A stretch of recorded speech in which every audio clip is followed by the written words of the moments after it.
لله رب العالمين والصلاة والسلام على رسوله الكريم وعلى آله وصحبه أجمعين أما بعد.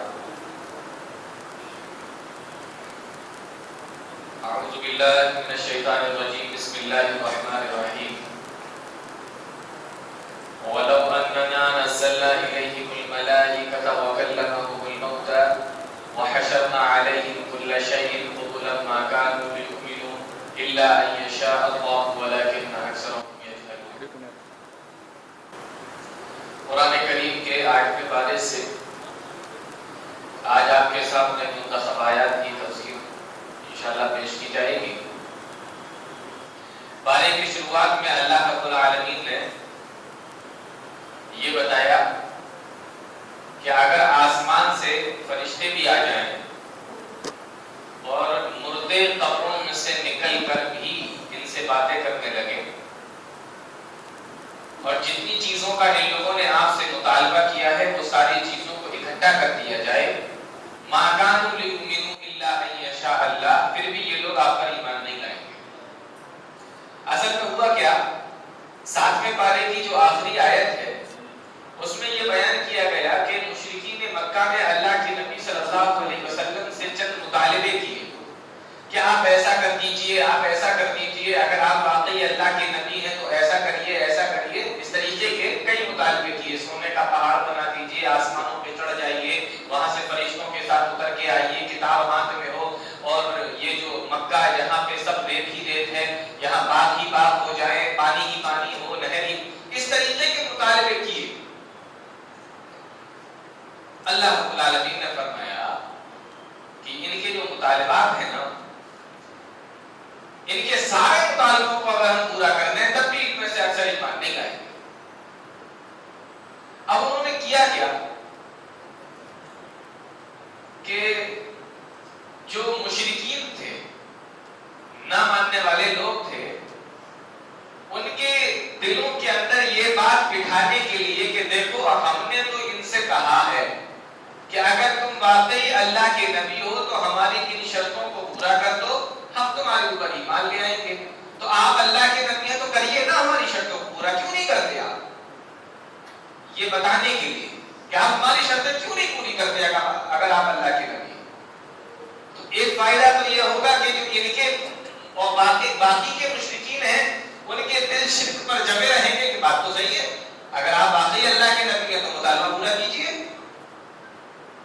اور دوسرا فائدہ اس کا یہ ہوگا کہ جو مسلمان یا جو لوگ اسلام لانا چاہتے ہیں یا ابھی لائے ہیں یا جو منافقین ہیں، اس طریقے کے جو لوگ ہیں، ان کے دل کے اندر بھی یہ بات بیٹھے گی کہ بات تو صحیح ہے، اگر آپ واقعی اللہ کے نبی ہیں تو کیوں نہیں مطالبے پورے کر دیتے. تو ان کے دل کے اندر بھی شک و شبہ پیدا ہوگا. تو ایک تیر سے 2 نشانے لگ جائیں گے، 2 شکار ہو جائیں گے. تو وہ اس طریقے کے مطالبے اللہ کے نبی صلی اللہ علیہ وسلم سے کر رہے تھے. اللہ نے جواب دیا وَلَوْ أَنَّنَا نَزَّلْنَا إِلَيْهِمُ الْمَلَائِكَةَ وَكَلَّمَهُمُ الْمَوْتَى، اے ہمارے نبی اگر ان کے اوپر فرشتے نازل ہو جائیں، وَكَلَّمَهُمُ الْمَوْتَى، اور مردے ان سے باتیں کرنے لگے، وَحَشَرْنَا عَلَيْهِمْ كُلَّ شَيْءٍ قُبُلًا مَا كَانُوا لِيُؤْمِنُوا إِلَّا أَن يَشَاءَ اللَّهُ، اور جن چیزوں کا انہوں نے مطالبہ کیا ہے وہ ساری کی ساری چیزوں کو میں پورا بھی کر دوں. مَا كَانُوا لِيُؤْمِنُوا، پھر بھی یہ لوگ ایمان نہیں لائیں گے. إِلَّا أَن يَشَاءَ اللَّهُ، مگر اللہ جس کو چاہے گا وہ ایمان لا سکتا ہے. تو اللہ رب العالمین نے پارے کی شروعات میں یہ ان کے مطالبے اور تمام چیزوں کو یہاں پر بیان فرمایا. اور اس کے بعد اللہ رب العالمین نے فرمایا وَكَذَلِكَ جَعَلْنَا لِكُلِّ نَبِيٍّ عَدُوًّا شَيَاطِينَ الْإِنسِ وَالْجِنِّ يُوحِي بَعْضُهُمْ إِلَى بَعْضٍ زُخْرُفَ الْقَوْلِ غُرُورًا. ہم نے کسی بھی نبی کو اس دنیا کے اندر نہیں بھیجا مگر کچھ اس کے دشمن بنائے، کچھ تو شیطانوں میں سے، جناتوں میں سے، اور کچھ انسانوں میں سے اس نبی کے دشمن ہوا کرتے تھے.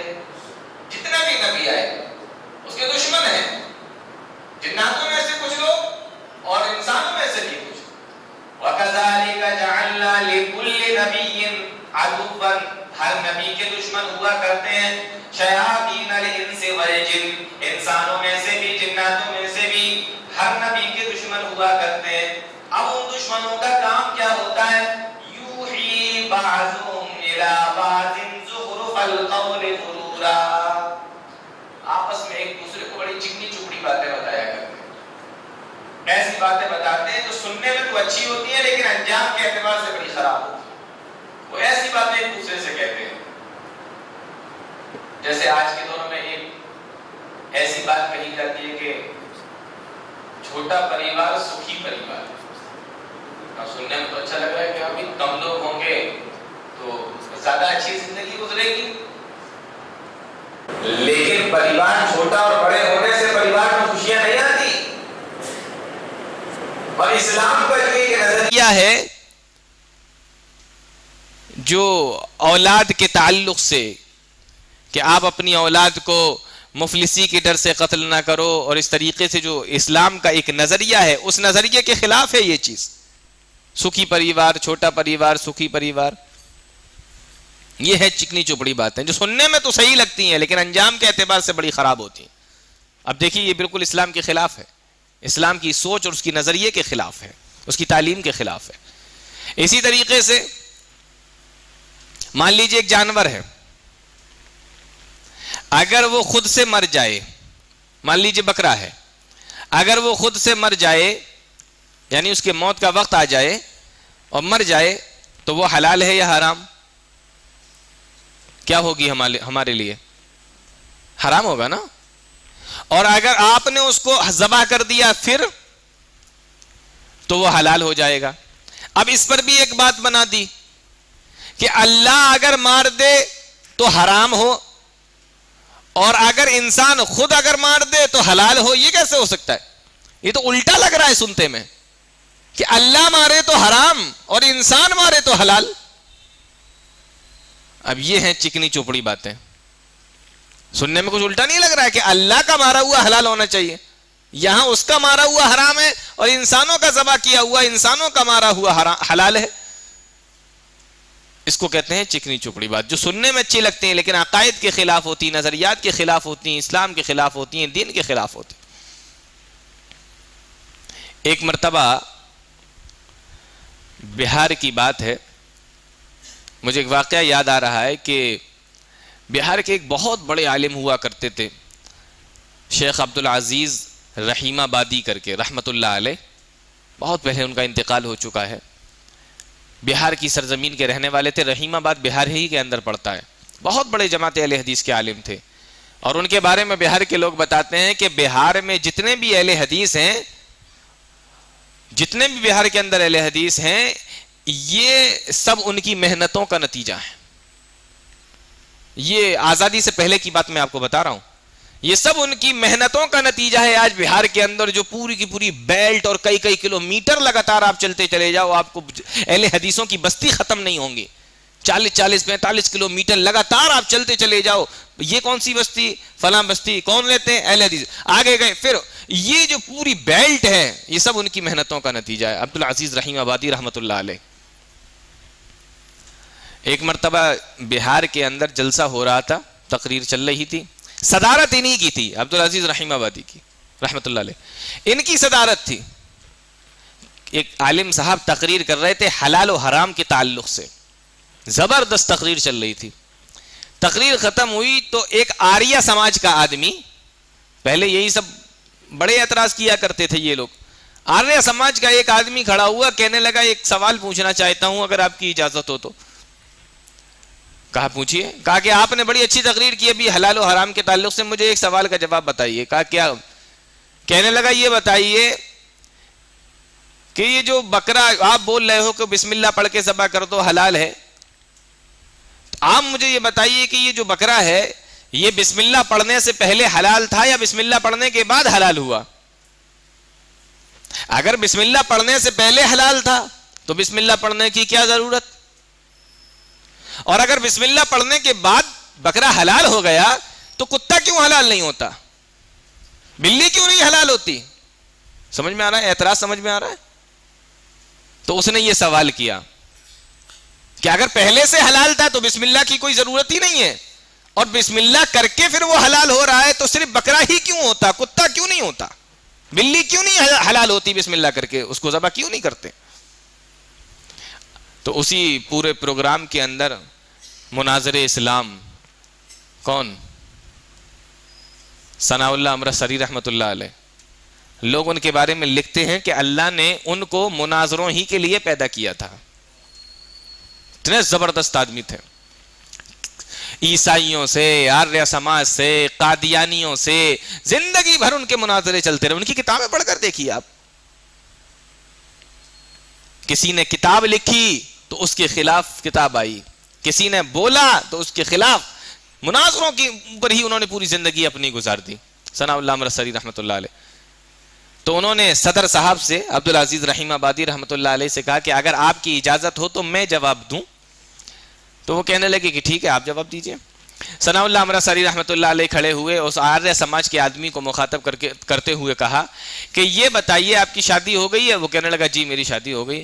کہا کہ آپ کی شادی ہوئی تو کیا ہوا، کیسے شادی ہوتی ہے آپ کے ہاں؟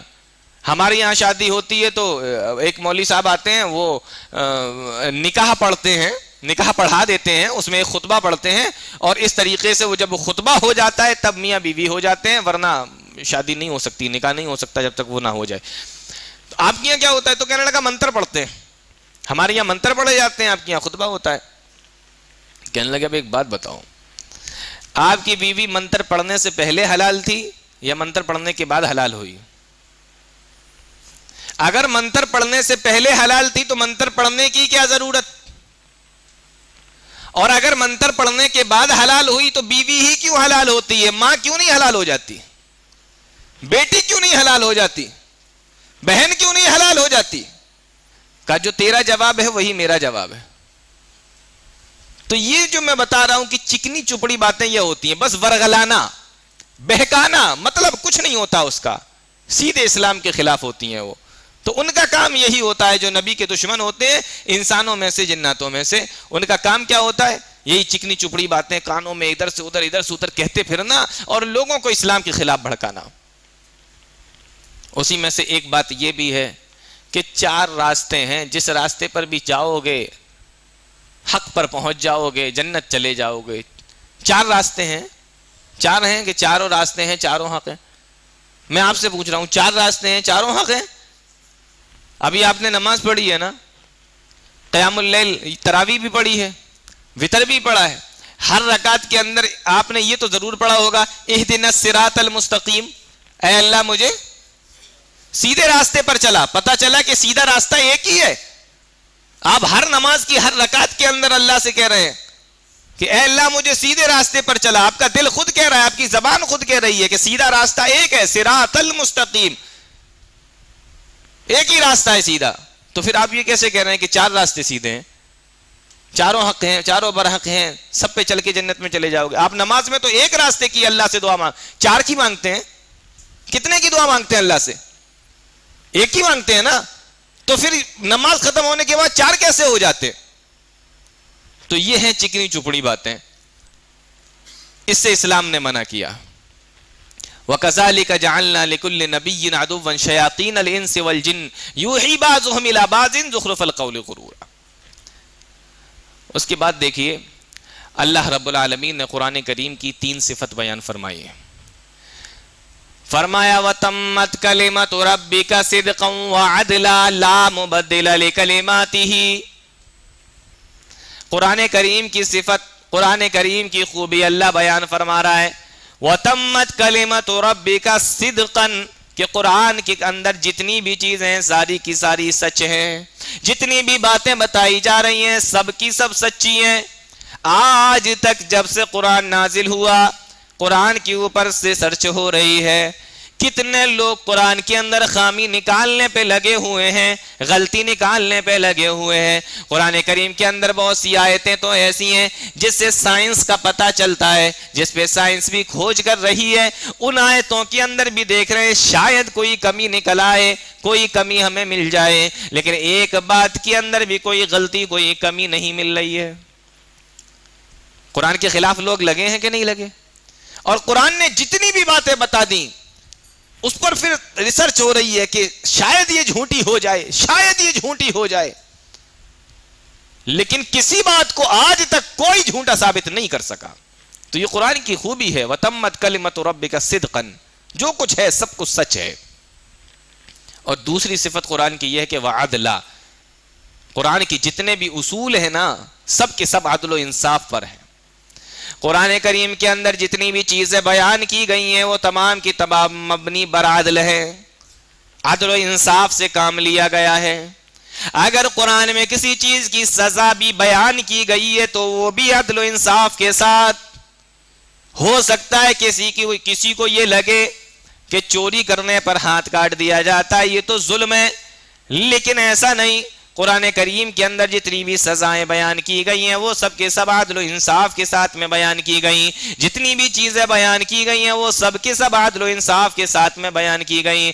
یہاں تک کہ اگر قرآن کریم کا بنایا ہوا قانون اگر کوئی ملک اپنے اندر نافذ کر لے تو اس ملک کے اندر بھی انصاف آ جاتا ہے، عدل آ جاتا ہے. نہیں آتا؟ عدل و انصاف آتا ہے کہ نہیں آتا؟ تو یہ اس کی اندر جتنی بھی باتیں ہیں سب عدل و انصاف کے ساتھ بیان کی گئی. اب تیسری صفت دیکھیے، لا مبدل لکلماتہ، قرآن کے جو قانون ہیں، قرآن کے جو کلمات ہیں وہ بدلہ نہیں کرتے. انجیل آئی بدل گئی، توریت آئی بدل گئی، زبور کے اندر بھی لوگوں نے کمی بیشی کر دی، اپنی طرف سے ملاوٹ کر دی، لیکن قرآن کریم جس شکل میں آج سے 1400 سال پہلے آیا تھا آج بھی اسی شکل میں موجود ہے. کوئی زبر زیر کا فرق نہیں کر سکا، کوئی ایک نقطے کا فرق نہیں کر سکا، کوئی ایک سوچے کا فرق نہیں کر سکا. جیسا کہ نازل ہوا تھا، جیسا کہ بتا دیا گیا تھا، ویسا کا ویسا آج تک موجود ہے. آپ اگر قرآن کریم کا ایک نسخہ سعودی عرب کا لے لیجئے، ایک نسخہ ہندوستان کا لے لیجئے، ایک نسخہ مصر سے منگوا لیجئے، دنیا کے الگ الگ ملکوں کے نسخوں کو منگا لیجئے، ایک زبر زیر کا فرق بھی کسی نسخے کے اندر نہیں نکال سکتے. لا مبدل لکلماتہ، اس کے اندر کوئی چینجنگ نہیں ہوئی. یہ قرآن کی صفت ہے. باقی جتنی کتابیں آئیں سب کے اندر کمی بیشی ہوئی.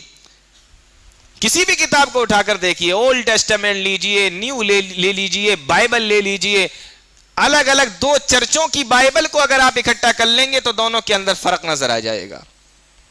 یہاں پوری دنیا کے قرآن کو اکٹھا کر لو تو فرق نظر نہ آئے، نہیں ملے گا آپ کو.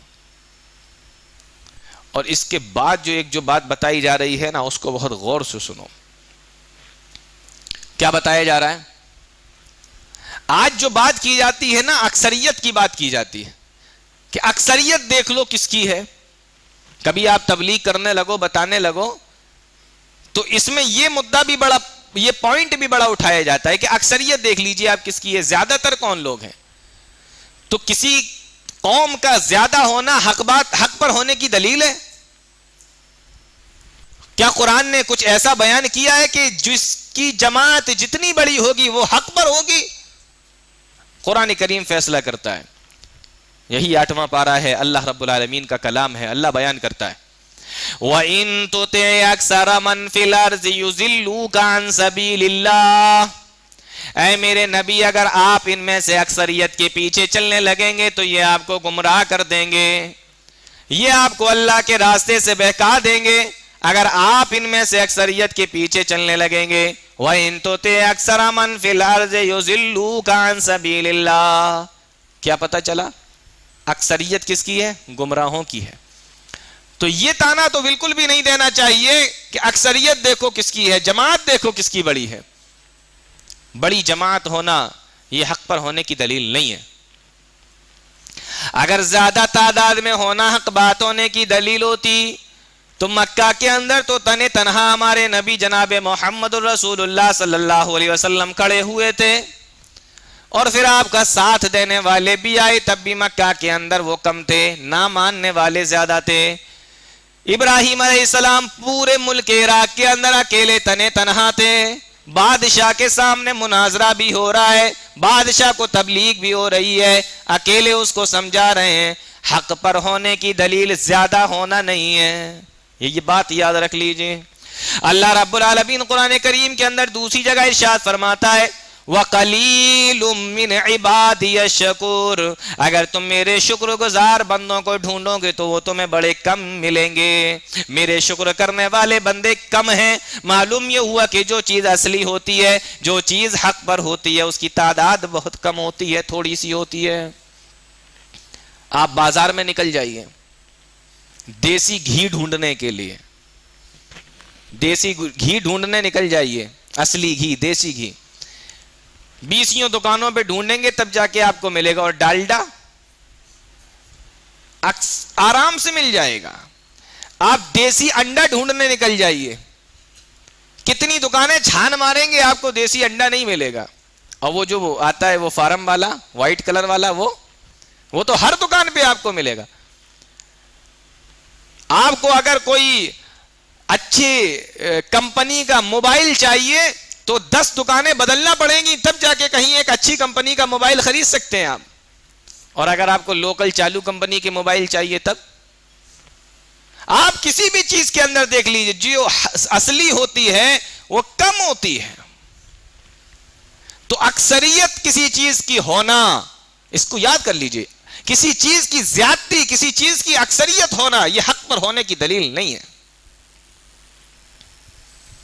اور یہاں پر ایک اور بڑی پیاری بات بتاؤں آپ کو، عام طور پہ جب اس طریقے کی باتیں آتی ہیں تو ابن ماجہ کے حوالے سے ایک حدیث پیش کی جاتی ہے کہ دیکھو اللہ کے نبی صلی اللہ علیہ وسلم نے فرمایا کہ سواد اعظم کی پیروی کرو۔ سواد اعظم مطلب بڑی جماعت کی پیروی کرو۔ اول تو ابن ماجہ کے حوالے سے جو یہ روایت پیش کی جاتی ہے، یہ روایت ابن ماجہ خود لکھتے ہیں اپنی کتاب میں کہ یہ روایت ضعیف ہے۔ بات سمجھ میں آ رہی ہے کہ نہیں؟ کہ سواد اعظم کی پیروی کرو، بڑی جماعت کی پیروی کرو، اول تو یہ روایت خود ہی ضعیف ہے۔ اور دوسری بات جو اس میں بڑے پوائنٹ کی ہے وہ یہ ہے، اللہ کے نبی صلی اللہ علیہ وسلم سے اول تو یہ ثابت نہیں ہے، اگر مان بھی لو کہ یہ ثابت ہوتی تو سواد اعظم کہا گیا۔ اعظم کے معنی بڑی نہیں ہوتا، عظیم ہوتا ہے۔ اکبر کے معنی بڑا ہوتا ہے عربی زبان کے اندر۔ عظیم، اعظم مطلب عظیم ترین، اکبر مطلب بڑا۔ نہیں سمجھ میں آیا؟ چلیے میں آپ کو ایک مثال دے کے سمجھاتا ہوں۔ قرآن کریم کی سب سے عظیم سورت کون سی ہے؟ میں بتا چکا ہوں، سب سے بڑی ہے وہ، ہاں نہیں سورت پوچھ رہا ہوں، ابھی آیت نہیں پوچھ رہا ہوں۔ ابھی آپ تو مجھ سے زیادہ جان گئے میں ابھی سورت پوچھ رہا ہوں، ابھی آیت نہیں۔ قرآن کریم کی سب سے عظیم سورت کون سی ہے؟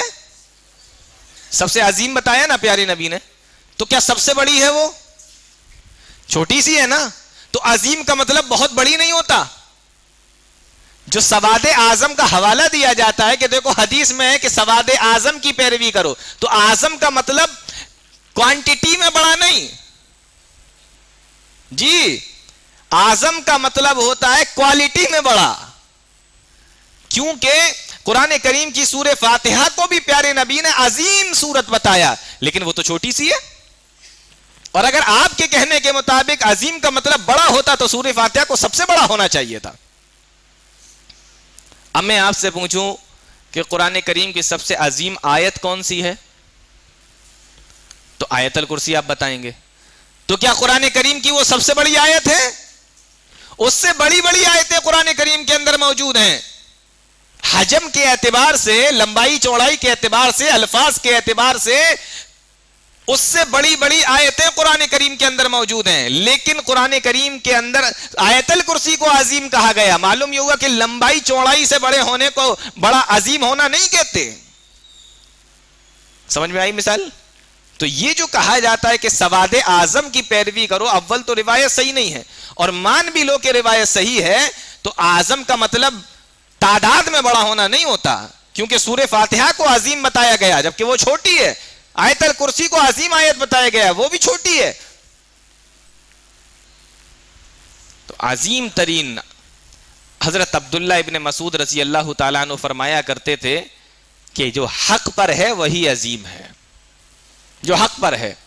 فرمایا کہ اگر ایک آدمی بھی حق پر ہے تو وہ پوری جماعت ہے، پوری جماعت ہے وہ۔ اگر ایک آدمی بھی حق پر ہے تو عظیم کا مطلب اکثریت نہیں ہوتا. یہ بات آپ یاد کر لیجئے.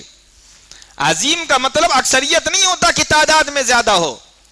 اگر عظیم کا مطلب اکثریت ہوتا ہے تو پھر پوری دنیا کے اندر تو عیسائیوں کی تعداد زیادہ ہے, ہندوستان کے اندر غیر مسلم بھائیوں کی تعداد زیادہ ہے, ہمارے یہاں مسلمانوں کے اندر بے عملوں کی تعداد زیادہ ہے. آپ کس کے پیچھے جائیں گے؟ تو عظیم کا مطلب جو جماعت حق پر ہو, نہ کہ جو جماعت بڑی ہو. تو یہی بتایا جا رہا ہے. وَإِن تُطِعْ أَكْثَرَ مَنْ فِي الْأَرْضِ يُضِلُّوكَ عَنْ سَبِيلِ اللَّهِ, اے نبی اگر آپ ان میں سے اکثریت کی تباہ کرنے لگیں گے, پیروی کرنے لگیں گے, تو یہ آپ کو اللہ کے راستے سے ہٹا دیں گے. تو یہ مطلب ہے. معلوم یہ ہوا کہ اکثریت کا ہونا, تعداد میں زیادہ ہونا, یہ حق پر ہونے کی دلیل نہیں ہے. اور آگے دیکھیے ایک اور بڑی پیاری بات بتائی جا رہی ہے. اللہ رب العالمین ارشاد فرماتا ہے, دیکھیے اب آپ لوگ یہاں پر بیٹھے ہوئے ہیں, بہت سارے لوگ الگ الگ جگہوں سے سننے کے لیے آتے ہیں اور قرآن کریم پڑھتے ہیں, دوسری کتابیں پڑھتے ہیں. آپ اس آیت کو اپنے نظر میں رکھیے, پھر آپ اپنے اوپر ذرا غور کیجیے. کیا فرمایا؟ فَمَن يُرِدِ اللَّهُ أَن يَهْدِيَهُ يَشْرَحْ صَدْرَهُ لِلْإِسْلَامِ وَمَن يُرِدْ أَن يُضِلَّهُ يَجْعَلْ صَدْرَهُ ضَيِّقًا حَرَجًا كَأَنَّمَا يَصَّعَّدُ فِي السَّمَاءِ. اللہ رب العالمین ہدایت کے لیے جس کے سینے کو کھول دیتا ہے, اللہ رب العالمین جس کو ہدایت دینا چاہتا ہے تو اس کے سینے کو کھول دیتا ہے. اب وہ اگر تقریر بھی سننے کے لیے آ رہا ہے تو اس کا سینہ کھلا ہوا ہے, اللہ اور اس کے رسول کی باتوں کو سن بھی رہا ہے, سمجھ بھی رہا ہے. اب اگر وہ قرآن کا ترجمہ بھی پڑھ رہا ہے, اللہ نے اس کے سینے کو کھول دیا اور اس کی تمام باتوں کو وہ اپناتا جا رہا ہے, سمجھتا جا رہا ہے. اگر اللہ نے اس کے سینے کو کھول دیا تو وہ کسی بھی کتاب کو پڑھے گا, اس لیے پڑھے گا کہ اللہ رب العالمین مجھے اس کے ذریعے سے ہدایت دے دے, مجھے سیدھا راستہ دکھا دے. جو صحیح بات ہے پروردگار مجھے اس راستے پہ جما دے, مجھے اس راستے پر لے جائے. اللہ فرماتا ہے فَمَن يُرِدِ اللَّهُ أَن يَهْدِيَهُ يَشْرَحْ صَدْرَهُ لِلْإِسْلَامِ. اگر اس کا ارادہ یہ ہوتا ہے تو ہم اس کے سینے کو کھول دیتے ہیں اور اسلام اس کے دل کے اندر داخل ہو جاتا ہے. یہ تو سکے کا ایک رخ ہو گیا. اب دوسرا, وَمَن يُرِدْ أَن يُضِلَّهُ يَجْعَلْ صَدْرَهُ ضَيِّقًا حَرَجًا كَأَنَّمَا يَصَّعَّدُ فِي السَّمَاءِ. اور جس آدمی کو ہدایت نہیں ملنا ہوتی ہے وہ اگر تقریر بھی سنے گا تو اس لیے سنے گا کہ تقریر میں غلطیاں کہاں ہو رہی ہیں. ہم بعد میں کہاں پہ نقطہ چینی کہاں پہ کریں گے. یہاں سے نکلنے کے بعد یا تقریر سننے کے بعد جب جائیں گے تو چوراہے پہ کھڑے ہو کے بھی بتانے کے لیے بھی تو کچھ مسالہ چاہیے کہ نہیں چاہیے. ہاں تو وہ سننے بھی آئیں گے تو اس لیے سننے کے لیے آئیں گے. اللہ فرماتا ہے وَمَن يُرِدْ أَن يُضِلَّهُ يَجْعَلْ صَدْرَهُ ضَيِّقًا حَرَجًا كَأَنَّمَا يَصَّعَّدُ فِي السَّمَاءِ. ان کا دل تنگ ہو جاتا ہے. اب اگر وہ سن بھی رہے ہیں تو کمیاں نکالنے کے لیے, اگر کسی کتاب کو پڑھ بھی رہے ہیں تو اس لیے پڑھ رہے ہیں تاکہ کتاب کو پڑھنے کے بعد ہم دوسروں سے بحث کر سکیں. قرآن کا ترجمہ پڑھ رہے ہیں تب بھی اس لیے کہ بحث کرنے کا موقع ملے. کتابیں بھی پڑھ رہے ہیں تو اس لیے کہ بحث کرنے کا موقع ملے گا. تقریر بھی سن رہے ہیں, خطبہ بھی سن رہے ہیں تو اس لیے کہ باہر جا کے ہمیں بدنام کرنے کا, بے عزت کرنے کا اور ان کے خلاف کچھ بولنے کا موقع ملے گا. اللہ نے فرمایا جب اس ارادے کے ساتھ میں لوگ سننے کے لیے آتے ہیں, جب اس ارادے کے ساتھ میں لوگ پڑھنے کے لیے بیٹھتے ہیں, اللہ فرماتا ہے ہم ان کے دلوں کو تنگ کر دیتے ہیں, ان کے سینوں کو تنگ کر دیتے ہیں. پھر وہ دل اتنا تنگ ہو جاتا ہے کأنما یصعد فی السماء, جیسا کہ اس کو آسمان پہ چڑھایا جا رہا ہو. آدمی کو جب بلندی کی طرف چڑھایا جاتا ہے تو جلدی سے ہانف جاتا ہے, تھک جاتا ہے, نہیں تھکتا؟ آپ اپنی مسجد میں دیکھ لیجئے, ماشاءاللہ 4-5 منزل کی آپ لوگوں نے مسجد بنا دی. ابھی آپ سے کہہ دیا ہے کہ چلیے بھائی زینے سے اوپر والی چھت پہ جائیے, تو پھر آپ ڈھونڈیں گے کہ لفٹ کی چابی کس کے پاس ہے. کیوں بھائی زینے سے کیوں نہیں جا رہے؟ نہیں تھک جائیں گے, ایسا ہی ہے نا کہ تھک جائیں گے. تو لفٹ چاہیے شروع سے لے کے اوپر تک جانے کے لیے. اب 5 منزل آپ نہیں چڑھ سکتے, آپ کو لفٹ کی ضرورت ہے, اور اگر چڑھ بھی گئے تو پھر 5 منٹ بیٹھ کے وہاں آرام کریں گے کہ تھک گئے ہیں, تھوڑا سانس آنے دو. اور کسی کو اگر آسمان پہ چڑھایا جائے تو چڑھ سکتا ہے. اول تو کوئی آسمانوں پہ جا نہیں سکتا. آسمان پہ کوئی جا سکتا ہے؟ کوئی نہیں جا سکتا آسمان پر. اور اگر چڑھایا بھی جائے تو 5 منزل نہیں چڑھ سکتے, آسمان پہ کیسے چڑھ سکتے ہیں؟ تو تھک جائیں گے, یعنی جہاں پہنچنا وہاں نہیں پہنچ پائیں گے. اللہ فرماتا ہے کہ اگر سچے دل کے ساتھ آتے ہیں تو اللہ دل کھول دیتا ہے. کیڑے نکالنے کے لیے, کمیاں نکالنے کے لیے, بحث و مباحثہ کرنے کے لیے آتے ہیں تو اللہ دل کو بھی تنگ کر دیتا ہے. تو اس لیے کبھی بھی کچھ بھی پڑھیے, حق بات کو جاننے کے لیے پڑھیے کہ حق کیا ہے, اصل کیا ہے, صحیح کیا ہے, قرآن و حدیث کیا ہے. کہیں سے ملے آپ لیجئے, بس قرآن و حدیث ہونا چاہیے, کھرا سونا ہونا چاہیے, خالص کتاب و سنت ہونا چاہیے. آپ کو جہاں سے ملے وہاں سے لے لو. تو اس آیت کے اندر اسی بات کی طرف اشارہ کیا گیا. اب آگے دیکھیے, اللہ رب العالمین نے ایک اور بڑی پیاری بات بیان فرمائی. مشرکین مکہ, اللہ رب العالمین نے ان کو جو کھیتیاں دے رکھی تھیں اس میں وہ لوگ کیا کرتے تھے مشرکین مکہ, کہ جب اس میں دانہ وانا ڈالتے تھے, وہ بیج ڈالتے تھے, تو وہ لوگ نظر مانا کرتے تھے کہ یہ والا حصہ, ایک سائیڈ کا حصہ, اس میں جو کچھ بھی نکلے گا اس میں سے اللہ کی راہ میں دے دیں گے, اور ادھر سے جو کچھ بھی نکلے گا اس کو ہم غیر اللہ کے نام پر, بتوں کے نام پر دے دیں گے. اللہ فرماتا ہے قرآن کریم کے اندر کہ اگر کبھی جو حصہ اور جو زمین کا ٹکڑا انہوں نے اللہ کے لیے خاص کیا تھا اس میں اگر اناج کم آتا تھا تو کوئی دقت نہیں, لیکن اگر کبھی وہ حصہ جو غیر اللہ کے لیے انہوں نے خاص کیا تھا اس میں اگر اناج کم آ جاتا تھا تو اللہ کے لیے جو حصہ خاص کیا تھا وہاں سے نکال کر اس میں رکھ دیا کرتے تھے. اول تو نکالنا ہی غلط تھا.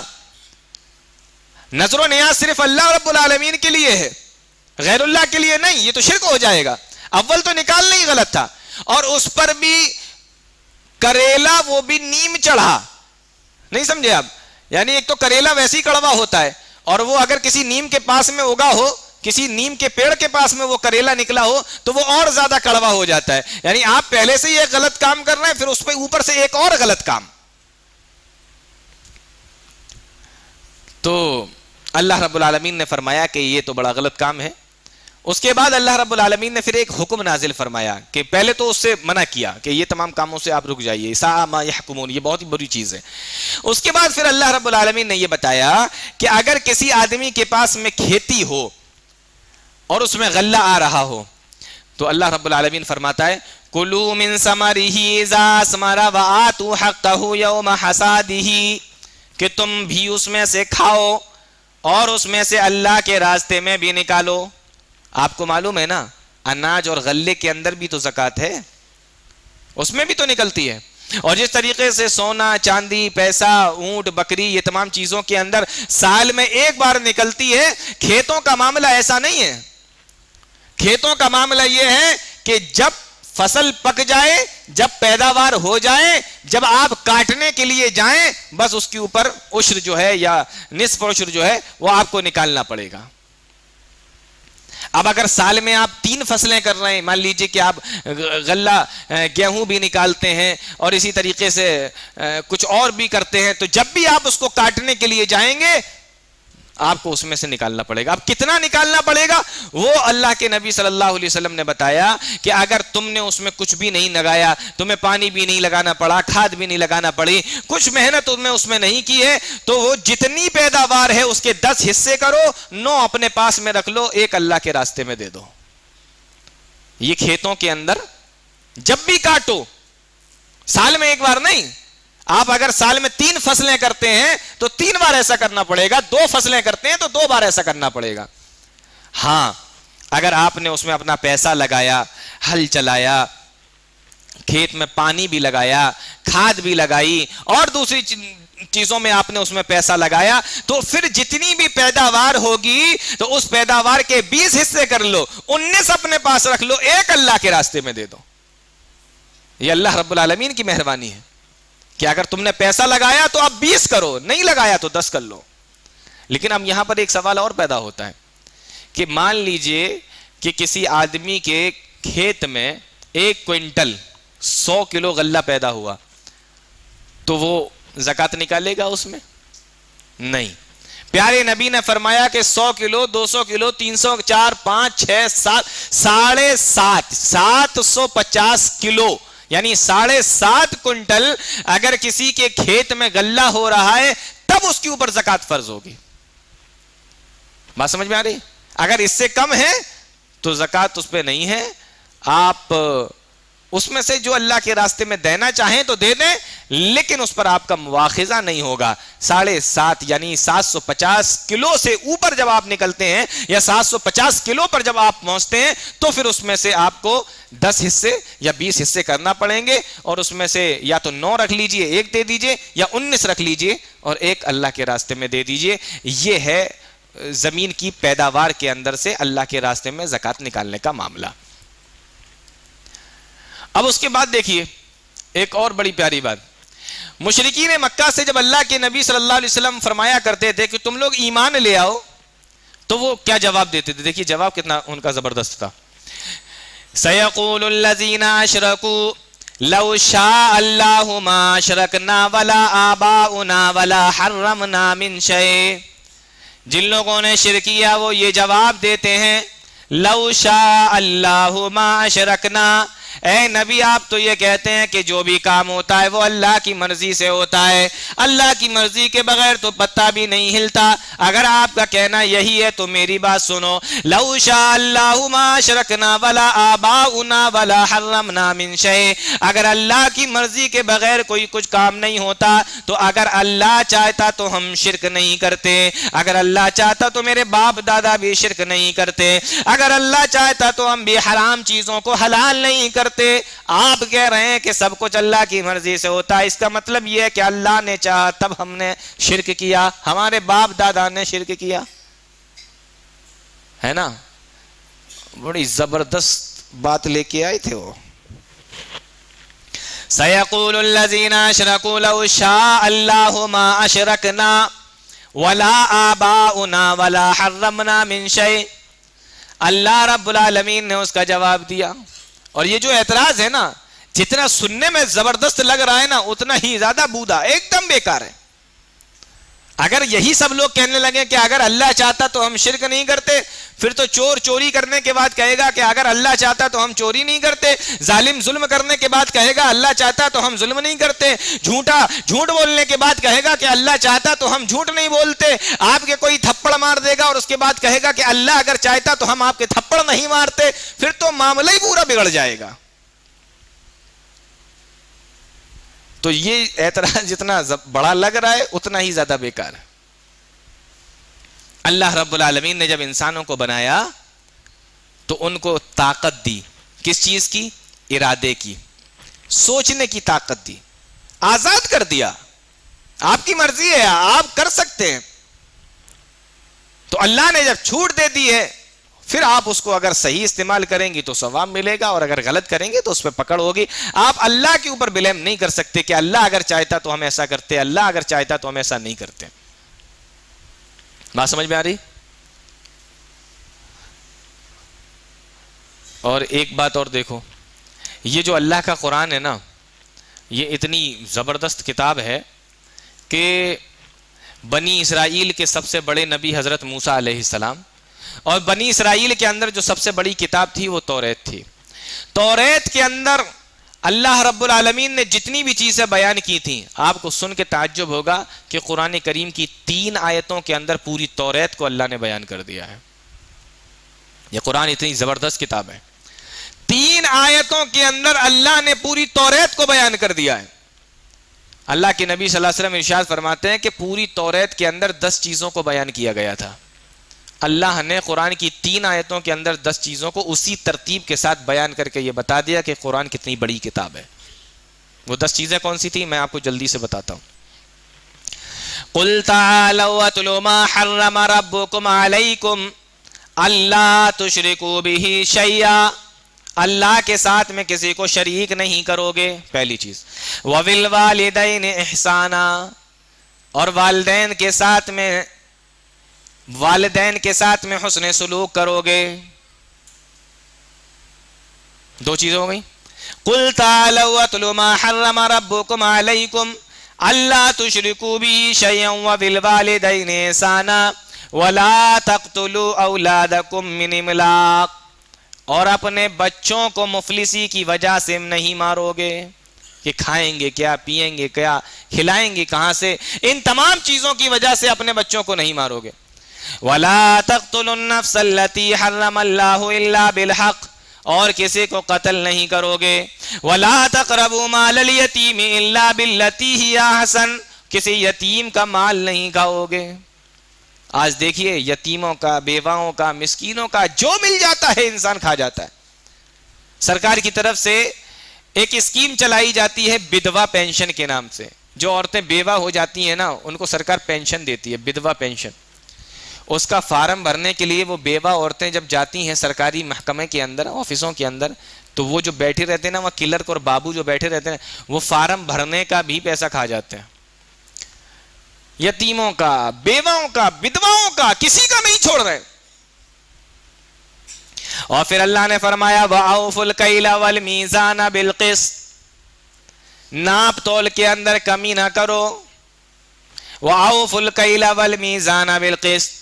آگے اللہ نے فرمایا وَإِذَا قُلْتُمْ فَاعْدِلُوا وَلَوْ كَانَ ذَا قُرْبَىٰ, اور جب بات کہا کرو تو انصاف کی بات کہا کرو, گرچہ وہ تمہارے کسی پڑوسی کے خلاف جائے, گرچہ وہ تمہارے کسی رشتہ دار کے خلاف جائے. جب بھی بات کرنے لگو تو صحیح بات کیا کرو, انصاف کی بات کیا کرو.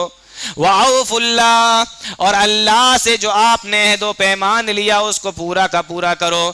آپ اللہ سے عہد و پیمان لے کر آئے تھے اور اللہ سے یہ وعدہ کر کے آئے تھے. اللہ نے جب پوچھا تھا أَلَسْتُ بِرَبِّكُمْ, کیا میں تمہارا رب نہیں ہوں, تو سب نے کہا تھا قَالُوا بَلَا شَهِدْنَا. آج جو وعدہ, اس دن جو وعدہ اللہ رب العالمین سے کیا تھا, اللہ رب العالمین فرماتا ہے کہ اس وعدے کو پورا کرو. وَبِعَهْدِ اللَّهِ أَوْفُوا, اور آخر میں اللہ رب العالمین نے فرمایا کہ سیدھے راستے پر چلو. وَأَنَّ هَذَا صِرَاطِي مُسْتَقِيمًا فَاتَّبِعُوهُ, اللہ رب العالمین نے یہ چیزیں بتائیں. معلوم یہ ہوا کہ جو 10 چیزیں پوری توریت کے اندر بیان کی گئی تھیں, اللہ رب العالمین نے 3 آیتوں کے اندر پوری کی پوری توریت کو بیان فرما دیا. اور آگے بتا بھی دیا وَهَذَا كِتَابٌ أَنزَلْنَاهُ مُبَارَكٌ, یہ جو کتاب ہم نے تمہارے اوپر نازل کی ہے, وَهَذَا كِتَابٌ أَنزَلْنَاهُ مُبَارَكٌ, یہ بڑی بابرکت کتاب ہے, اس کتاب کی پیروی کرو, اس کتاب کے اوپر چلو. کتنی بابرکت کتاب ہے آپ ذرا غور کیجئے. توریت حضرت موسیٰ علیہ السلام پر نازل ہوئی, قرآن جناب محمد رسول اللہ صلی اللہ علیہ وسلم پر نازل ہوا. توریت بنی اسرائیل کے لیے آئی تھی, قرآن صرف مسلمانوں کے لیے آیا, پوری دنیا کے لیے آیا نا. توریت اس زمانے کے لیے آئی تھی اور قرآن صرف اس زمانے کے لیے یا قیامت تک کے لیے؟ پوری قیامت تک کے لیے. توریت کے اندر صرف ایک قوم یعنی بنی اسرائیل کے مسائل کو بیان کیا گیا تھا, قرآن کے اندر ساری دنیا کے لوگوں کے مسائل کو بیان کر دیا گیا ہے, جو چاہے اس سے فائدہ اٹھا سکتا ہے. اور توریت کے اندر کچھ خاص مضمون کو بیان کیا گیا تھا. اللہ رب العالمین نے قرآن کریم کے اندر توریت, زبور, انجیل تمام کو نچوڑ کو قرآن کے اندر بیان فرما دیا. یہ بڑی بابرکت کتاب ہے. اور آگے چل کر ذرا آپ دیکھیں, سورہ اعراف شروع ہو رہی ہے, اس میں سے 1-2 باتیں میں آپ کو بڑی دلچسپ بتاتا ہوں. اللہ رب العالمین نے اس سورت کے اندر آدم علیہ السلام اور ابلیس کا واقعہ بیان کیا. اب آپ یہ سوچ رہے ہوں گے کہ آدم اور ابلیس کا واقعہ تو پہلے پارے میں بھی آ چکا ہے, لیکن جو چیز وہاں نہیں آئی تھی وہ یہاں آئی. وہاں یہ تھا کہ اللہ نے کہا کہ آدم کو سجدہ کرو, سب نے سجدہ کیا الا ابلیس, ابلیس نے سجدہ نہیں کیا. اب اس کے آگے کی کہانی یہاں بیان ہو رہی ہے 8ویں پارے میں. اللہ فرماتا ہے قال ما منعک الا تسجد اذ امرتک, اے ابلیس جب میں نے تجھ سے کہا کہ تو آدم کے سامنے سجدہ کر تو نے سجدہ کیوں نہیں کیا؟ دیکھیے یہ پہلے پارے میں نہیں تھا, سمجھ رہے کہ نہیں آپ؟ اب اس کے آگے کی کہانی یہاں بیان ہو رہی ہے. قال ما منعك الا تسجد اذا امرتك, میں نے تجھ سے کہا کہ تو سجدہ کر, تو نے سجدہ کیوں نہیں کیا؟ ابلیس نے جواب دیا قال انا خیر من خلقتنی من نار وخلقته من طین, میں اس کو سجدہ کیوں کروں, میں اس سے بہتر ہوں, اس کو تو نے مٹی سے بنایا اور مجھ کو آگ سے بنایا, آگ مٹی سے بہتر ہوتی ہے تو میں اس کے سامنے سجدہ کیوں کروں؟ اب یہاں ایک بات کر لیتے ہیں, بڑی پیاری بات, کیا آگ مٹی سے بہتر ہے؟ ایک سوال. اب دیکھیے جواب. مان لیجیے آپ آگ جلائیے, آگ کا کام کیا ہے؟ اوپر کی طرف جانا, بلندیوں کی طرف جانا, اور اگر مٹی کو آپ اوپر سے بھی چھوڑ دو تو کہاں جائے گی؟ پستیوں میں جائے گی. تو وہ ابلیس اپنی بات میں پورا تھا نا, غلط تو نہیں کہہ رہا تھا. آگ کو آپ جلاؤ تو آپ کو آگ کلر بدلتا ہوا نظر آئے گا, لیکن مٹی جس کلر کی ہوگی, کالی ہے تو کالی نظر آئے گی. اس کے اندر رنگ بدلنے کی صلاحیت ہے آگ کے اندر. آگ ہلکی ہوتی ہے, مٹی بھاری ہوتی ہے. تو یہ جو شیطان نے کہا تھا نا کہ میں مطلب آگ بہتر ہے مٹی سے, مجھے تو نے آگ سے بنایا اور اس کو مٹی سے بنایا, میں اس سے بہتر ہوں. لیکن پھر اس کا جواب یہ دیا گیا کہ مٹی کا کام کیا ہوتا ہے. مان لو کہ آگ کو آپ نے جلایا, آگ اوپر جا رہی ہے, مٹی نیچے آ رہی ہے, پتہ یہ چلا کہ آگ کے اندر تکبر ہے اور مٹی کے اندر عاجزی ہے. اور پھر ایک بات اور دیکھیں آپ, ایک دانہ لے لیجئے, گیہوں کا ایک دانہ لے لیجئے, اس دانے کو آپ آگ کے اندر ڈال دیجئے, جلا کے راکھ کر دے گی آگ اس دانے کو. لیکن وہی دانہ اگر آپ مٹی کے اندر ڈال دیجئے تب پھر 7 بالیاں نکلیں گی, پھر اس کے اندر 7 سنابل فی کل سنبلۃ مئۃ حبہ, پھر ہر بالی میں 100 دانے نکلیں گے. تو کون بہتر ہوا؟ جلا کے خاک کرنے والا ہے یا جس کو آپ 1 دے دو تو 700 لوٹا دے؟ کون بہتر ہوا؟ لیکن شیطان نے کیا کیا؟ اپنی عقل چلائی. اسی کو قیاس کہتے ہیں. قیاس سنا ہے نا؟ قیاس قرآن و حدیث کے مقابلے میں جو کیا جاتا ہے اسی کو قیاس بولتے ہیں, کہ اپنی عقل کے گھوڑے دوڑانا. ارے بھائی جیسا قرآن و حدیث میں آئے ویسا مانو نا. نہیں, عقل بھی تو چلے گی اس میں. اسی کو قیاس کہا جاتا ہے. تو شیطان نے اپنی عقل چلائی. اور ایک بات میں آپ کو بتاؤں, اس کو یاد رکھیے, آگ بہتر ہے یا مٹی بہتر ہے اس بحث کو چھوڑ دیجئے. ایک بات آپ یاد رکھیے, آگ اچھی ہو یا مٹی اچھی ہو اس سے مطلب نہیں ہے. حکم اللہ کا آیا تھا اس کو ماننا ہے, بس بات ختم. اللہ کا حکم ہے تو ہے, کون بہتر ہے اس سے مطلب نہیں ہے. اللہ نے کہہ دیا کہ سجدہ کرو تو کرو, اللہ کا حکم آ گیا, دلیل آ گئی, اللہ کا فرمان آ گیا. اس دلیل کے سامنے شیطان قیاس لے کر آیا. معلوم یہ ہوا کہ جب دلیل آ جاتی تو قیاس نہیں چلتا, اور دلیل کو چھوڑ کر کوئی قیاس پر چلتا ہے تو پھر وہ گمراہ ہو جاتا ہے. اس لیے قیاس وہ مانا جائے گا جو قرآن و حدیث کے مطابق ہو, جو قرآن و حدیث کے خلاف ہو اس قیاس کو نہیں مانا جائے گا. یہ بات یاد کر لیجئے آپ. اچھا آگے دیکھیے بڑا کیا ہوتا ہے, بڑا دلچسپ قصہ ہے.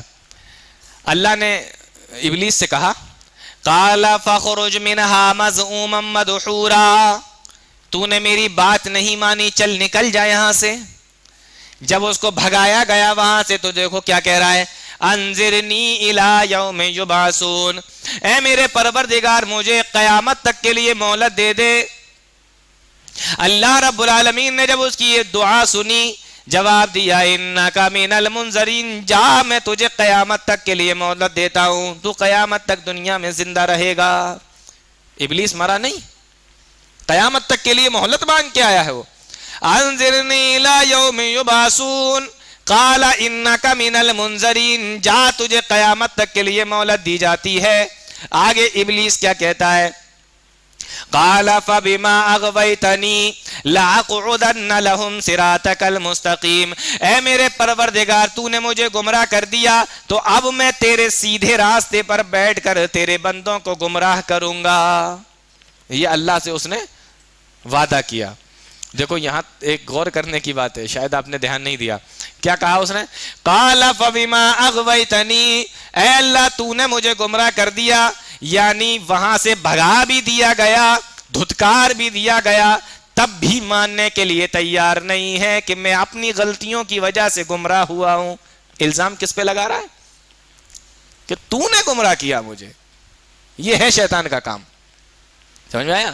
قال فبما اغویتنی، تو نے مجھے گمراہ کیا، لاقعدن لهم صراطک المستقیم، میں تیرے سیدھے راستے پر بیٹھ جاؤں گا، ثم لآتینہم من بین ایدیہم ومن خلفہم، پھر وہ جہاں سے اس راستے سے جو بھی نکلیں گے، ثم لآتینہم من بین ایدیہم ومن خلفہم، تو میں ان کے آگے سے بھی حملہ کروں گا، ان کے پیچھے سے بھی حملہ کروں گا، ان کے دائیں سے بھی حملہ کروں گا، ان کے بائیں سے بھی حملہ کروں گا، اور ان میں سے اکثر لوگوں کو گمراہ کر دوں گا۔ دائیں سے حملہ کرنا، بائیں سے حملہ کرنا، آگے سے حملہ، پیچھے سے حملہ، اس کے تعلق سے مفسر قرآن حضرت عبداللہ ابن عباس رضی اللہ تعالی عنہما فرماتے ہیں کہ پیچھے سے حملہ کرنے کا مطلب یہ ہے کہ دنیا کی لالچ دلائے گا، اور آگے سے حملہ کرنے کا مطلب یہ ہے کہ آخرت کے تعلق سے گمراہ کرے گا، یہ کچھ نہیں ہے، کیا ہے آخرت، کس نے دیکھی ہے، جو کچھ ہے دنیا ہے۔ اور دائیں سے گمراہ کرنے کا مطلب یہ ہے کہ کبھی نیکی بھی کر لوگے نا تو نیکی پہ بہت دیر قائم نہیں رہنے دے گا۔ آج دیکھیے بہت سارے لوگوں کو 2 وقت کی نمازیں پڑھ لیتے ہیں، 4 وقت کی نمازیں پڑھ لیتے ہیں، جو بے نمازی ہیں ان کے اوپر اعتراض کر رہے ہیں، اور اگر کسی نے تہجد کی نماز پڑھ لی تو پوری دنیا میں ان کی نظر میں ان سے زیادہ دیندار پھر کوئی ہوتا ہی نہیں ہے۔ اس پر اعتراض، اس پر اعتراض، کہ فلانا ایسا، فلاں ایسا، کہ انہوں نے نماز نہیں پڑھی، وہ نماز نہیں پڑھتا، وہ یہ نہیں کرتا، وہ یہ نہیں کرتا۔ ایک دن فجر میں اٹھ گئے تو ساری دنیا ان کو بے نمازی لگ رہی ہے، اور وہ اکیلے دنیا کے اندر سب سے بڑے دیندار ہیں۔ تو یہ کیا ہے؟ نیکیوں کے معاملے میں بھی گمراہ کر کے رکھا ہوا ہے۔ نیکی کروائی، اگر آپ نے نیکی کی بھی تب بھی اس نے آپ کو جو ہے نا تکبر کے اندر ڈال کے نیکی کو برباد کروا دیا۔ وَعَنْ شَمَائِلِهِمْ، اور وہ بائیں سے بھی آئے گا، یعنی گناہ کو آپ کے سامنے ایسے لے کر آئے گا کہ آپ کے بس گناہ کرنے کا دل کرے گا، تو وہ چاروں طرف سے حملے کر رہا ہے۔ آگے اللہ رب العالمین نے اس واقعے کے اندر بیان فرمایا، بڑی دلچسپ بحث ہے، 1-2 آیتیں اور دیکھ لیجئے آپ اسی تعلق سے۔ آگے اللہ رب العالمین نے اسی تعلق سے فرمایا کہ جب شیطان کو نکال دیا گیا، آدم کو جنت میں روک لیا گیا، اب یہ اس فراق میں لگ گیا کہ ان کو کیسے نکلواؤں، ان کو باہر کیسے کرنا ہے۔ تو اللہ تعالیٰ نے کہا، اے آدم تم اور تمہاری بیوی اس میں ٹھہرو، جو چاہو کھانا، لا تقربا هذه الشجرة فتكونا من الظالمين، لیکن اس درخت کے قریب مت جانا، منع کر دیا گیا۔ اب شیطان آ گیا، بہکا رہا ہے، پھسلا رہا ہے، وسوسے دل کے اندر ڈال رہا ہے، ورغلا رہا ہے کہ جانتے ہو تمہیں اس درخت کا پھل کھانے سے کیوں منع کر دیا گیا، اس درخت کے قریب جانے سے کیوں منع کر دیا گیا، الا ان تکونا ملکین او تکونا من الخالدین، کہیں تم دونوں بھی فرشتے نہ بن جاؤ، اور یا کہیں تم دونوں بھی ہمیشہ ہمیش کے لیے جنت کے اندر نہ رہنے لگو، اس لیے تمہیں منع کر دیا گیا۔ فرشتے بن جاؤ گے تو ہمیشہ ہمیشہ یہیں رہو گے، اس لیے منع کیا جا رہا ہے، کھا لو، فرشتے بن جاؤ گے، پھر یہیں رہ جاؤ گے۔ ان لوگوں نے نہیں مانا۔ اب دیکھیے تیسرا حربہ پھینکا اس نے اپنا، وَقَاسَمَهُمَا إِنِّي لَكُمَا لَمِنَ النَّاصِحِينَ، پہلے آ کے تو اس نے یہ کہا کہ تمہیں اس لیے منع کیا گیا ہے کہیں تم فرشتے نہ بن جاؤ یا ہمیشہ ہمیش کے لیے جنت کے اندر نہ رہنے لگو۔ اب جب اس نے دیکھا کہ یہ تو بات مان ہی نہیں رہے ہیں تو کہتا ہے وَقَاسَمَهُمَا إِنِّي لَكُمَا لَمِنَ النَّاصِحِينَ، میں تم دونوں کو اللہ کی قسم دے کر کہتا ہوں کہ میں تمہارا خیر خواہ ہوں، میں تمہارا ہمدرد ہوں، میں اللہ کی قسم کھا کر کہہ رہا ہوں۔ اب جب اللہ کی قسم بیچ میں آ گئی تو انسان بھولا بھالا، اور وہ بھی نبی ہو تو اور بھولا، شریف، نیک، اللہ کی قسم کھانے کے آنے کے بعد بیچ میں تو اب یقین آ گیا کہ یہ صحیح کہہ رہا ہوگا۔ معلوم یہ ہوا کہ جو اللہ والے بندے ہوتے ہیں نا ان کو اللہ کے نام پر بھی لوگ بڑا لوٹتے ہیں، اور وہ بھی بیچارے اللہ کے نام پر بس جس نے جو کہہ دیا وہ مان لیتے ہیں۔ اللہ والوں کو اللہ کے نام پر بے وقوف بنانا آسان ہوتا ہے، یہ بات شیطان کو بھی معلوم تھی۔ اس نے اللہ کی قسم کھائی, آدم مان گئے, پھل کھا لیا. پھل کھایا تو کیا ہوا؟ قرآن بیان کرتا ہے فَلَمَّا ذَاقَ الشَّجَرَةَ بَدَتْ لَهُمَا سَوْآتُهُمَا وَطَفِقَا يَخْصِفَانِ عَلَيْهِمَا مِنْ وَرَقِ الْجَنَّةِ. جو جنتی لباس ان دونوں کے اوپر تھا, وہ جنتی لباس اللہ نے ان کے اوپر سے اتار لیا. اب دونوں کے دونوں جنت کے اندر بنا لباس کے ہو گئے. معلوم یہ ہوا کہ شیطان یہ چاہتا ہے کہ انسان اپنا لباس اتار دے. نہیں سمجھ میں آیا بات؟ شیطان یہ چاہتا ہے کہ انسان بے حیا ہو جائے, انسان بے شرم ہو جائے, انسانوں کا لباس اتر جائے. آج ہم لوگوں کو دیکھ لیجئے, آج لباس ہم کس طریقے سے پہن رہے ہیں. آج ہمارے گھروں کی عورتیں لباس کس طریقے کا پہن رہی ہیں. آج ہم کون سے راستے پہ جا رہے ہیں, کس کے راستے پہ جا رہے ہیں. شیطان کا کام انسان کا لباس اتارنا, اور ہمارا کام اللہ نے جو لباس ہمیں دے دیا ہے اس لباس کو پہننا. آج ہم کون سے راستے پہ جا رہے ہیں. آج ہمارے گھر کی عورتیں حیا کے نام, بے شرمی کے نام پر, بے حیائی کے نام پر کیسے کیسے کپڑے پہن رہی ہیں.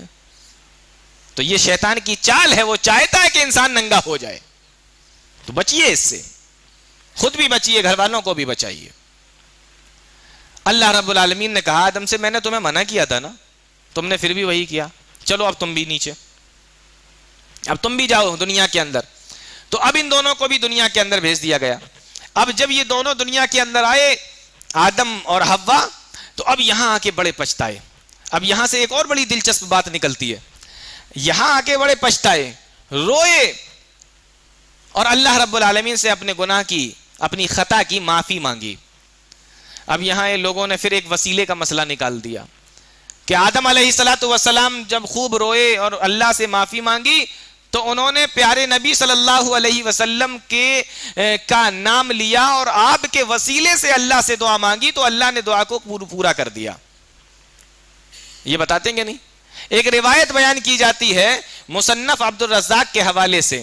عبد الرزاق جو ہے نا, یہ امام بخاری اور امام مسلم کے استاد تھے, بہت بڑے محدث گزرے ہیں. ان کی ایک کتاب ہے مصنف عبد الرزاق, اس کے حوالے سے یہ ایک روایت بیان کی جاتی ہے, جبکہ اس کتاب میں یہ ہے ہی نہیں, یہ روایت ہے ہی نہیں, پھر بھی اس کتاب کے حوالے سے یہ روایت بیان کی جاتی ہے. اور جہاں پر بھی یہ روایت ہے وہ موضوع روایت ہے. موضوع روایت آپ جانتے ہیں نا, جس کو گڑھ لیا گیا ہو, جس کو بنا لیا گیا ہو اور یہ کہہ دیا گیا ہو کہ یہ پیارے نبی نے فرمایا, اس کو موضوع روایت کہتے ہیں. بہت سارے لوگ ہیں موضوع روایتیں سنتے ہیں, موبائلوں میں آتی ہیں آج کل, تو واٹس ایپ کے اوپر کچھ بھی لکھ دو پیارے نبی نے فرمایا, اور بس آگے جو چاہو لکھ دو, بس ہو گئی حدیث. وہ ہمارے نوجوان دیکھا, ارے یہ تو بڑی پیاری بات لگ رہی ہے, اللہ کے نبی کے نام کے حوالے سے پھر اس کو آگے بڑھا دیا, اس کو آگے بڑھا دیا, اس کو اس طریقے سے بس بڑھتی چلی جا رہی ہے. وہ آج کل تو انٹرنیٹ اور سوشل میڈیا پر موضوع حدیثوں کی بھرمار ہے. کتنی روایتیں, کتنی ایسی حدیثیں تو میرے پاس میں آتی رہتی ہیں. اب میں آپ کو بتاؤں تو بات بہت زیادہ لمبی ہو جائے گی, لیکن موضوع روایتوں سے بچنا چاہیے. تو یہ بھی موضوع روایت ہے, ایسا کہیں حدیث سے ثابت ہے نہیں, پیارے نبی نے کہیں نہیں فرمایا, یہ بنایا گیا اور گڑھ لیا گیا کہ پیارے نبی نے ایسا کہا. وہ کیا کہ آدم علیہ السلام جب زمین پر آئے, انہوں نے اللہ رب العالمین سے دعا مانگی اور یہ دعا کی, اے اللہ تو مجھے محمد الرسول اللہ صلی اللہ علیہ وسلم کے وسیلے سے مجھے معاف کر دے. اے اللہ میں تجھے محمد صلی اللہ علیہ وسلم کا وسیلہ دے رہا ہوں کہ تو مجھے معاف کر دے. اللہ نے پوچھا, اے آدم تمہیں کیسے معلوم ہوا محمد صلی اللہ علیہ وسلم کے بارے میں, تمہیں جانکاری کیسے ہوئی؟ تو کہا کہ اے اللہ جب تو نے مجھے بنایا تھا تو میں نے عرش پر لکھا ہوا دیکھا تھا, تیرے نام کے ساتھ میں پیارے نبی کا نام لکھا ہوا تھا, تو میں سمجھ گیا کہ جس کا نام اللہ کے نام کے ساتھ میں لکھا ہوا ہو کہ وہ بہت بڑی کوئی ہستی ہوگی. آج میں اسی نام کا وسیلہ دے رہا ہوں, حوالہ دے رہا ہوں, میرے گناہ معاف کر دے. تو آج بہت سارے لوگ دعا مانگتے ہیں اور لاسٹ میں کیا کہتے ہیں, پیارے نبی کے صدقہ طفیل میں اللہ تو اسے قبول فرما, پیارے نبی کے واسطے سے, پیارے نبی کے وسیلے سے اس کو قبول فرما. اور دلیل یہی روایت جو موضوع روایت ہے, صحیح نہیں ہے. یہ کیوں صحیح نہیں ہے؟ میں آپ کو دو باتیں بتاتا ہوں, صرف فیصلہ آپ کے ہاتھ میں. اللہ رب العالمین نے حضرت آدم کی دعا کو قرآن کے اندر بیان فرمایا کہ انہوں نے کیا دعا مانگی تھی. انہوں نے دنیا کے اندر آ کے دعا مانگی. اللہ فرماتا ہے فَتَلَقَّى آدَمُ مِن رَّبِّهِ كَلِمَاتٍ فَتَابَ عَلَيْهِ. اللہ رب العالمین نے آدم علیہ السلام کو چند کلمے سکھا دیے کہ اے آدم ان کلموں کے ذریعے سے تم دعا مانگنا. وہ چند کلمے کون سے تھے؟ اللہ بیان فرماتا ہے آدم علیہ السلام نے دعا مانگی ربنا ظلمنا انفسنا وان لم تغفر لنا وترحمنا لنکونن من الخاسرین. اے اللہ قال ربنا ظلمنا انفسنا، ہم لوگوں نے اپنے نفسوں کے اوپر ظلم کیا. وَإِن لَّمْ تَغْفِرْ لَنَا وَتَرْحَمْنَا، اگر تو ہمیں معاف نہیں کرے گا، تو ہمارے اوپر رحم نہیں کرے گا، لَنَكُونَنَّ مِنَ الْخَاسِرِينَ، تو ہم نقصان اٹھانے والوں میں سے ہو جائیں گے. یہ قرآن ہمیں بتاتا ہے کہ آدم نے یہ کہا تھا، یہ دعا مانگی تھی. اب بتائیے قرآن تو یہ کہہ رہا ہے کہ یہ دعا مانگی تھی، آپ کہہ رہے ہیں کہ پیارے نبی کا حوالہ دے کر کہا تھا کہ مجھے نبی کے صدقہ طفیل میں معاف کر دے. کون سی بات صحیح ہے؟ قرآن کی بات صحیح ہے یا یہ موضوع روایت کو صحیح مانیں گے؟ اور ایک بات اور، تھوڑا سا آپ اپنے عقلوں پر زور دیجئے. اللہ نے کہا کہ ہم نے آدم کو چند کلمے یاد کرا دیے اور آدم کو بتایا کہ ان کلموں کے ذریعے سے آپ دعا مانگو. فَتَلَقَّى آدَمُ مِن رَّبِّهِ كَلِمَاتٍ فَتَابَ عَلَيْهِ. اگر اللہ ہی نے پیارے نبی صلی اللہ علیہ وسلم کے بارے میں حضرت آدم کو بتا دیا تھا کہ محمد صلی اللہ علیہ وسلم کے صدقہ طفیل سے دعا مانگو گے تو دعا قبول ہو جائے گی، جیسا کہ آپ لوگوں کا کہنا ہے کہ پیارے نبی کے صدقہ طفیل سے دعا مانگو، یہ اللہ نے بتایا تھا. اگر مان لو جو آپ کہہ رہے ہیں کہ اگر اللہ ہی نے بتایا تھا کہ محمد صلی اللہ علیہ وسلم کے صدقہ طفیل سے دعا مانگو اے آدم، تو پھر اس روایت کے اندر جو یہ الفاظ آئے ہیں کہ اللہ نے آدم سے کہا کہ اے آدم تمہیں کیسے معلوم ہوا محمد صلی اللہ علیہ وسلم کے بارے میں، تو آدم نے جواب دیا کہ تیرے نام کے ساتھ ان کا نام لکھا ہوا تھا تو میں سمجھ گیا. بھائی جب اللہ نے بتا دیا تھا، اللہ ہی نے بتایا تھا، تو اللہ کو یہ کہنے کی کیا ضرورت تھی کہ آدم تمہیں کیسے معلوم ہوا؟ نہیں سمجھ میں آیا؟ اس روایت کے اندر یہ ہے کہ آدم تمہیں کیسے پتا چلا؟ تو آدم نے کہا کہ تیرے نام کے ساتھ لکھا ہوا دیکھا تھا میں نے. اور قرآن کہہ رہا ہے کہ اللہ کہتا ہے میں نے آدم کو سکھایا. تو جب اللہ نے سکھایا تو اللہ ہی آدم سے پوچھ رہا ہے کہ تمہیں کیسے معلوم ہوا؟ سمجھ میں آ رہا کچھ ہے نا؟ عجیب سی بات بالکل. تو میں آپ کو یہی بتا رہا ہوں کہ یہ جو روایت پیش کی جاتی ہے نبی صلی اللہ علیہ وسلم کے وسیلے کے تعلق سے، یہ روایت بالکل موضوع روایت ہے. آدم نے جو دعا مانگی تھی وہ قرآن کے اندر ہے، ربنا ظلمنا انفسنا وان لم تغفر لنا وترحمنا لنکونن من الخاسرین. بڑی پیاری دعا ہے، آپ اس کو یاد کر لیجیے. اور ایک بات اور بتا دوں میں آپ کو، وسیلے کے حوالے سے بات چل رہی ہے، ایک بات اور سن لیجیے. کسی نبی نے آدم علیہ السلام سے لے کر محمد الرسول اللہ صلی اللہ علیہ وسلم تک اللہ نے بے شمار نبی اور رسول اس دنیا کے اندر بھیجے. کسی بھی نبی اور کسی بھی رسول نے کبھی بھی وسیلے کو لگا کے دعا نہیں مانگی. کسی بھی بزرگ کا، کسی بھی ولی کا، کسی بھی نبی کا کبھی بھی حوالہ دے کر اور وسیلہ دے کر دعا نہیں مانگی.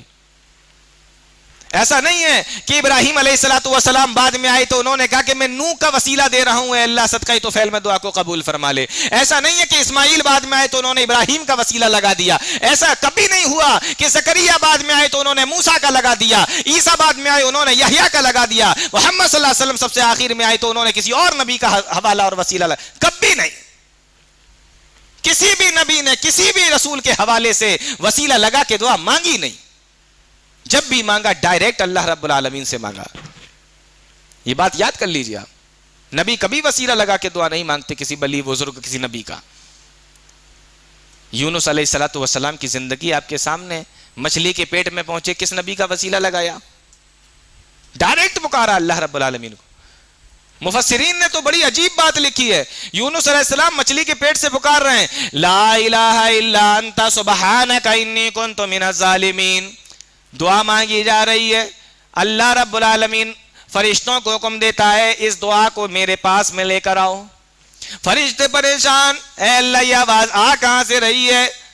زمین کا چکر لگا لو، پوری زمین کو ڈھونڈ ڈالو، لیکن پتہ ہی نہیں چل رہا ہے کہ پکارنے والا ہے کہاں پر. اللہ رب العالمین کہتا ہے کہ ساتوں سمندر کے نیچے چلے جاؤ، تہہ کے اندر چلے جاؤ، وہاں مچھلی کے پیٹ کے اندر میرا ایک بندہ ہے جو مجھے پکار رہا ہے، وہاں سے پکار رہا ہے وہ۔